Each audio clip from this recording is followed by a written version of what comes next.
Quickly moving towards why all of this is happening.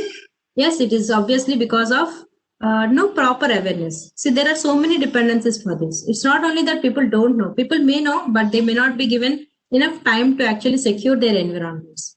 And there are further many other dependent reasons. So, however, these are all theoretical things which I would like to just skip onto and move towards the attacks. I will try to demonstrate you the attacks so that you get some an overview on how these attacks can happen.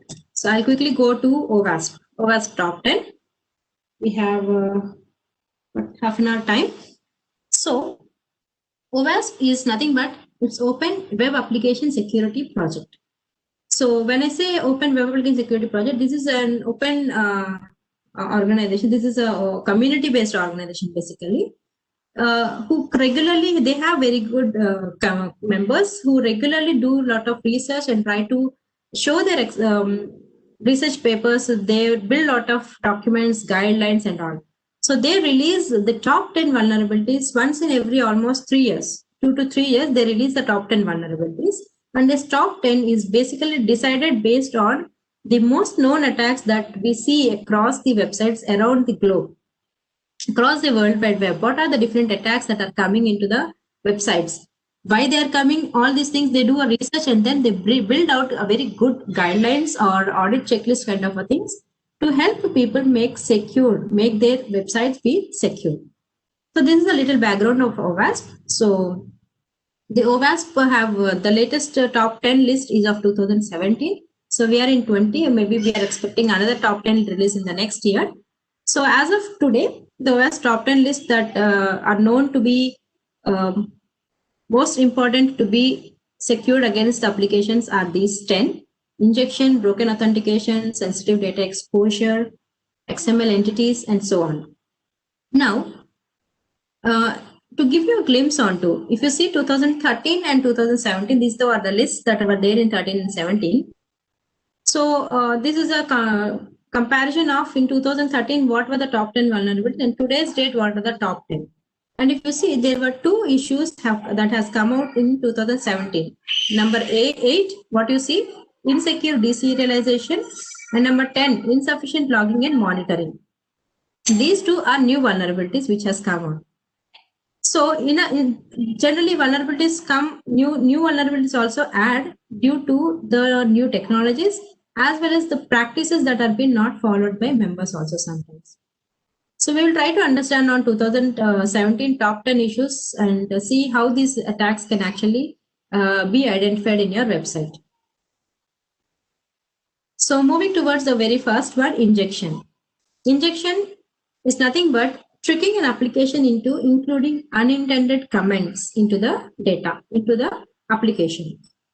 So you may be thinking how unintended content will go, because many times when you may come across a lot of login pages or registration pages or anything, right? Most of the times, any form, any website which is having a form, a login form, it can be a search button, it can be a forgot password page, a registration page, anything that is accepting input from user, nothing but a client from anywhere from the public. That is the first point from where the entry can come into the application. If somebody want to perform an attack, one is either he has to look for the web server issues, operating system level issues. Number 3, application level issues. Application level issues, the entry point would be the input field. Take any website, the attacker will try to first understand how the application is behaving. So when you fill up a registration page or login page, for example, when you're typing your name, if you type a dot or a comma, immediately application throws you an error saying you have entered an invalid name because you have entered comma. But there are mechanisms for attackers to trick and plan that this comma also can go to the server in spite of having that particular warning on my browser. This is all called as the client-side validations and server-side validations, which can actually try to bypass and perform the attacks. Now, what can happen if such a thing is there? For example, let us see this example. As in the previous slides, I've just given you a glimpse onto which we have skipped, but there's usually an application would be there, which is hosted or available to public. In the left block, what you're seeing is the application. Now this application, when a HTTP request is sent, it is usually being sent to the application server. Then the request is initiating a database query. So when I enter a username password, it will try to go to the server. Server sends it to the database. Database reverts back with a list of response of tables that it can see. And from that tables, it will be part of the response and sent to the application user directly. Now here, if he is the attacker, so whatever input he is trying to inject, it may go to the system and make it vulnerable. So how that can happen, this is an illustration what we just now saw, but I would show you a easy example for you. Let me see, just a minute. Yes, my application is running. So I hope you all can see this application, right? This is a simple application. It is a card products kind of a thing, which has a login page and all. Now, as I said some time back, that for any application, for an attack to perform, if he is having a form or anything, that is the first place where he will try to insert something which he is not supposed to. So if I say, for example, customer login, and if I click on, I'll try to log in.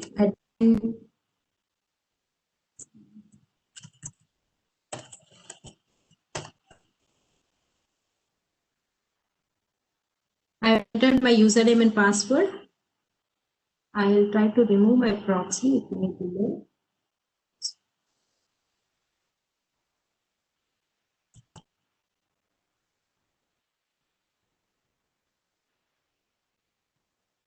I've just turned off my proxy because my proxy may stop me in front of this.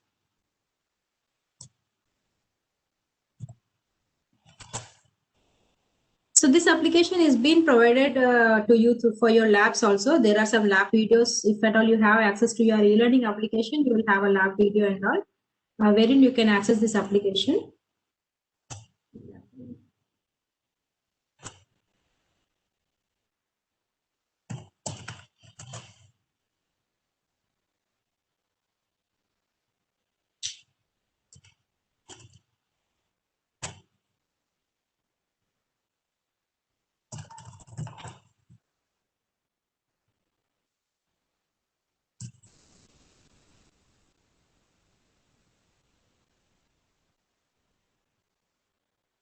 Okay, I'll show directly on my VM itself because there is a network connectivity issue happening. I'm sorry for this disturbance, but I hope now you should not have a disturbance. I'm directly showing it on the VM now.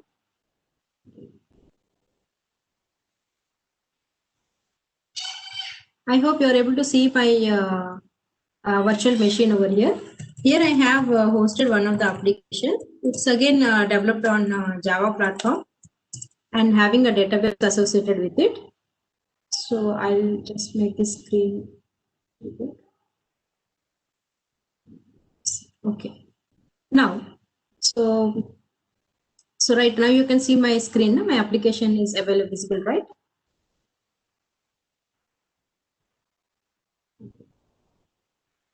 So if I am trying to click on this login page, if I type in a normal username and password, it allows me to log in. And then I can see that I am now administrator and I have some links for home, where this is the home page. And I have some products that are listed over here. And then I have an admin page over here, which takes me to a separate interface, which only administrator may be able to access. I log out from this application. And there's another user in this, normal user rather than admin. If you see, this is a normal user. In this user, that admin link is not there in the left. So with this, I understand that there may be two different roles. One is administrator and one may be the normal user. Administrator has a separate new link available to the for the access, new pages, admin pages. Now, with this behavior, injection is something that we are trying to understand injection, right? So injection is something where any unintentional data, if entered into the application, how the application is behaved is what people try to understand. Now, for example, I type single quote. I'll directly show you one SQL injection attack. I'm typing single quote or 1 is equals to 1 semicolon and 2 hyphens. So full screen. I made it full screen. Somehow that's the reason I wanted to show on my browser.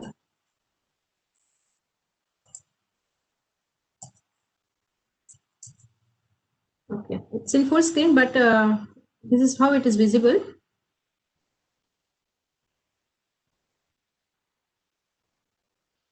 I will zoom. Okay, I have zoomed a little bit. Probably this should be okay. Yeah. So what I'm entering is single quote or 1 is equal to 1 semicolon double hyphen. So this is called as a magic code in SQL injection attack perspective. Earlier, if you have noticed, I entered a username and password and then it was allowing me to log in into the system. Now, without entering anything, when I click on login, you see the system has taken me to the administrator. I have not even entered the password. I have become the administrator and I'm able to access the logged in page of the system, the admin page of the system and all without a valid username and password. This is called as an SQL injection attack. This is one of the example of SQL injection attack, not completely only SQL injection. This is one way of performing an SQL injection. Now, when I enter this value single quote or 1 equal to 1, what had happened over here is, we just go back to our slide where I have given an explanation. Now, generally, if anybody is there who is little understanding on the database part, you can quickly understand this.